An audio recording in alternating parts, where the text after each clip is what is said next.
And hello YouTube, and welcome back to another episode of the Zone TV Movie Entertainment with me, your host Jonathan. Merry Christmas to everybody who's celebrating Christmas right now. Happy Hanukkah, and of course Happy Kwanzaa.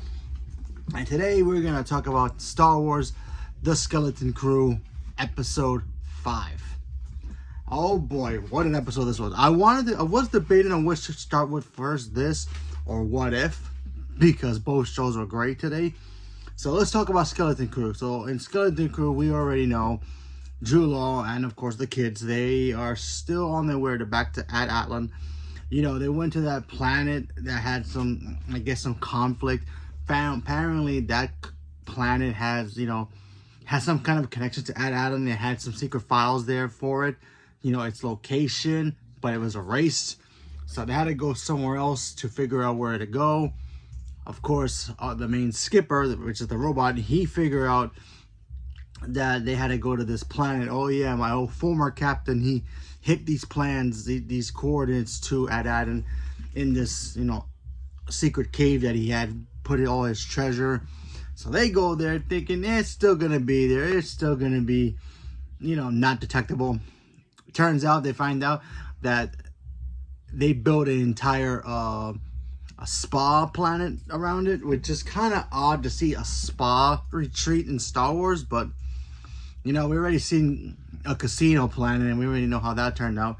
But it's a spa retreat, literally a spa retreat where people can come around, hang out, get a spa, mud baths, all that stuff. And I thought that was pretty interesting, I guess, but that's Star Wars now.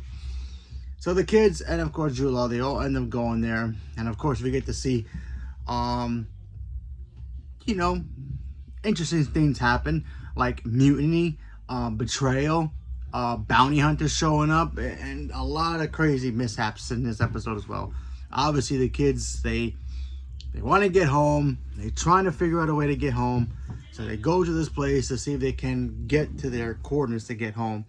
But also see the parents in this episode trying to figure out a way to get their kids back, but their leaders are not allowing them to disclose the location of their planets.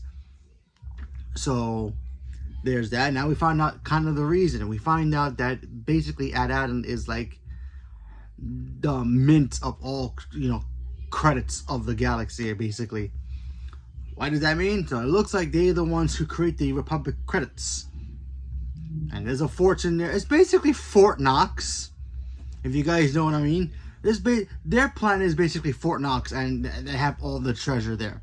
And that's basically what it is. Which is kind of interesting that they were revealed this early in the show. But I really don't know how many episodes are actually left. I think it's 8.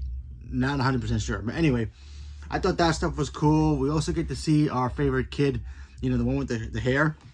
He has his kind of, what I like to call from the 80s, his whiny moment, where he cries, he whines about how he wants to go home. He thought this eventually would be more fun, only to be turned around to have his ultimate, save the day kind of moment, which is going to happen eventually. So I thought that was pretty cool. Obviously, Jude Law, when they found out about the location of the planets and what exactly is in the planet, he decides to invoke the Captain versus Captain challenge, which is the pirate law to challenge the captain to become the captain. He challenged the young girl who is the captain of the crew, and of course, he wins by threatening to kill her. Wynn tries to help with the lightsaber that they find in this cave that has a whole bunch of different treasures.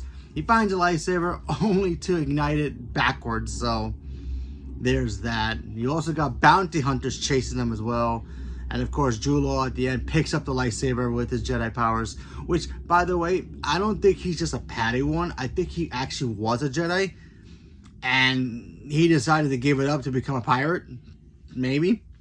I don't know. I just don't see him being just a Padawan or being a Force-sensitive user and actually being this good to be able to use the Force properly.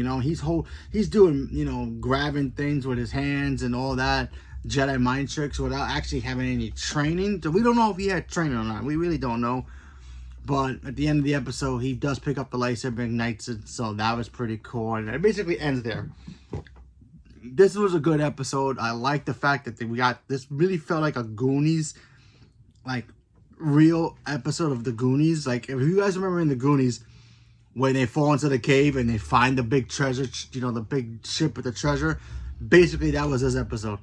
They fall into a trap. They find, you know, they go through the lair, go through the booby traps, and then they end up finding the secret passage that leads to the secret room.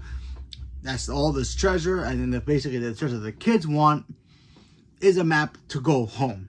And now, and of course, Jude Law was tagging along because he wants to know what the heck is so special about their planet. Well, now he knows. They are the Mint. They basically are like Fort Knox of the credits.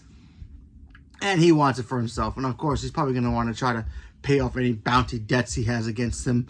So there's that. Will he succeed? Who knows? I still think Jude Law is going to eventually realize that, yeah, these kids, I care more about these kids' safety than me being a greedy pirate. But he's still a pirate, so we'll see what happens. I mean, he's probably going to end up being kind of like what Jack Sparrow is. Jack Sparrow does good things only for that would benefit him, so there's that. You know, like the time in Pirates of the Caribbean, he gave up Will to Barbossa to get himself treasure. Didn't really pan out, but he still did it anyway to find another opportunity to get treasure. So maybe it'll be like that in this, but we have to wait and see. But I think Jude Law is great in this show. He fits so well in all these, franchises. He's been in Harry Potter, he's been in Marvel, and now he's in Star Wars. He really fits really well. So yeah, I'm excited to see what's gonna happen next. And the fact that he's got a lightsaber now, things are about to get crazy. So and of course I feel sorry for the kids. I feel sorry for the young girl who was captain, but she was a pretty cool leader. And then now she's not the captain anymore because she had to yield to him. But otherwise, that or die. So yeah, now the kids have no choice but to literally trust him and get back home. And hopefully they get back home soon. We'll see what happens. So leave a comment below. Let me know what you guys thought about today's episode. Are you guys watching it after the holidays?